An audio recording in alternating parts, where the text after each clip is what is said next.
Hello, everyone. Thanks so much for coming back to the channel. It's Mike, the broker builder here, and it's mid-August as I sit here, and the spec house is actually about done. So I'm way behind on the videos. I'm going to try to get them out to you as fast as I can here. So I'm putting a bunch together today.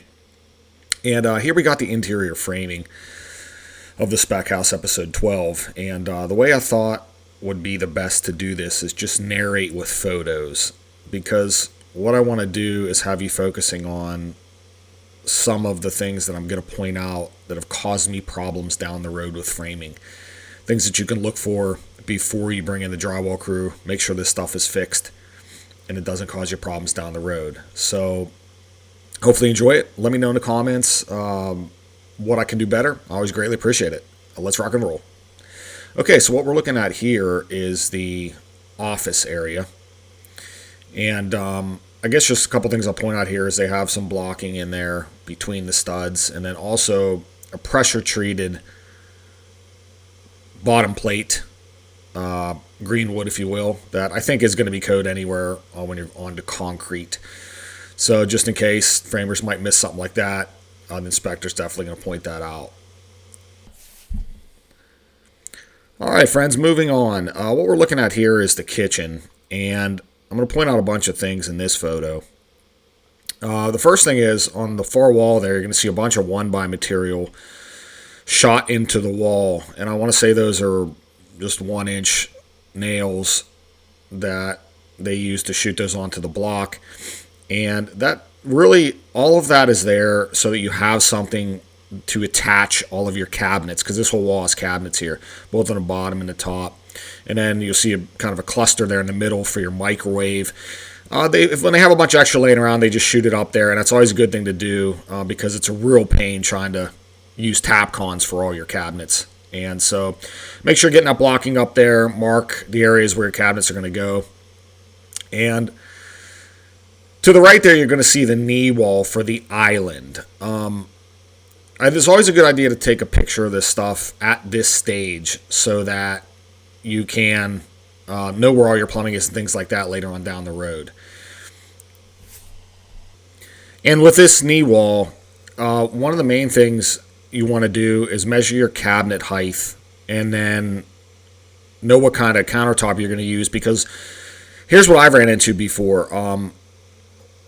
You sometimes might have to pad out the knee wall, and so that you can get level with your cabinet so you can put your countertop on there. And that's not a major deal because you can find some material to pad it out with. But it actually happened at this home. It was too high. So we ended up having to cut that down after the fact, and it was just not easy. I had to I think I used a circular saw sideways, and it was just ended up being an absolute mess trying in a planer, electric planer, trying to get that down flush. So make sure you pay attention to that.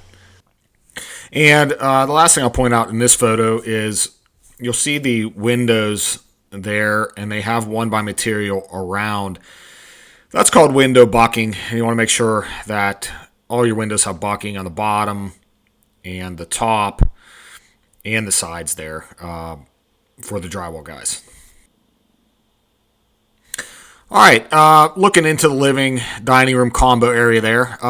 I guess the only thing to point out here is you'll see the furring strips, the 1x2 strips running vertical along the concrete, and obviously that is for drywall. You see the sliding glass door straight ahead there has bucking as well.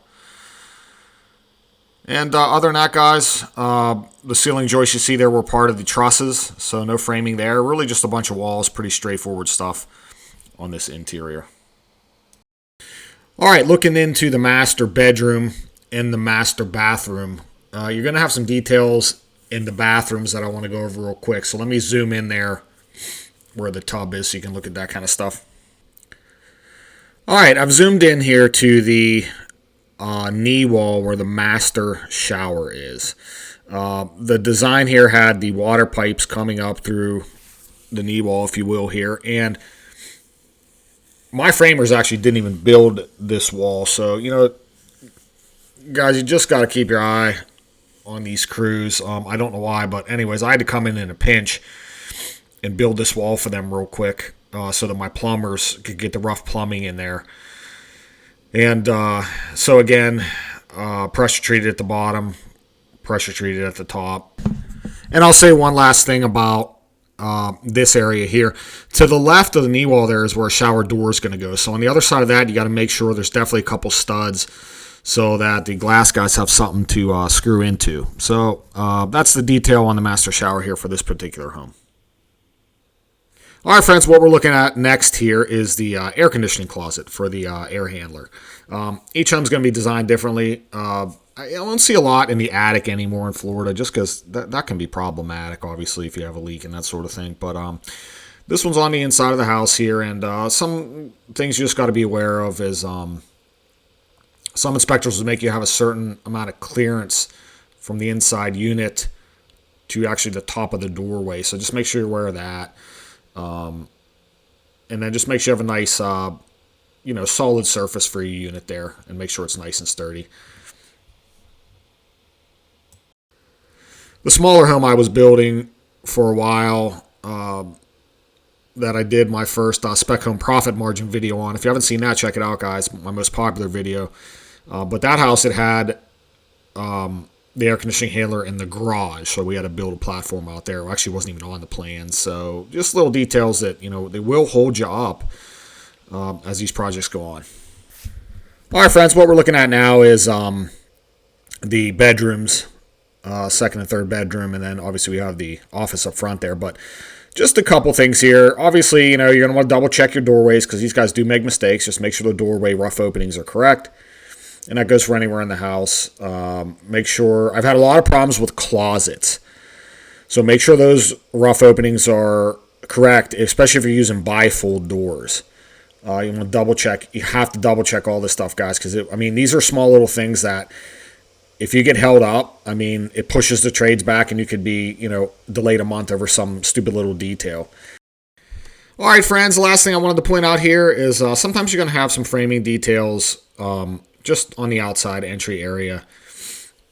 And you definitely got to pay attention to these too, because lots of times pillars, stone columns, things like that, they're just not, there's no detail on the plans. Engineers obviously are well known for their ability to create things and have a vision with, no easy way to build it. So, I had to go in here and kind of frame these pillars out more after they were done according to the way I wanted it to look, and you'll see that in the final product. But I just want to point that out as well, so pay attention to that stuff. I really hope you guys enjoyed this video. Again, I'm trying to get better at this stuff. I'm just pressed for time, as you can imagine, and I figured this would be better just to get the photos and kind of explain some things that might hold you up during your project or some things you want to look for. I also want to remind you guys that I'm doing consulting now through Calendly.com. Again, Calendly.com/the broker builder. And it's been going really well. I have a special for a free 15 minutes for intro calls. We can talk about your project, look at different projects. If you want to get my opinion on whether it's feasible to do, or look at budgeting, really anything you want to talk about. So look forward to chatting with you all there. I wish I had time to just respond to every single email I get, but I just don't. But I wanted to make it affordable. Some of these consultants charge hundreds of dollars every hour, and it's not necessary. So I want to help as many of you as I can. So book a call with me at Calendly.com/the broker builder, and make sure you hit that like, make sure you hit that subscribe button. I love you all. Take care.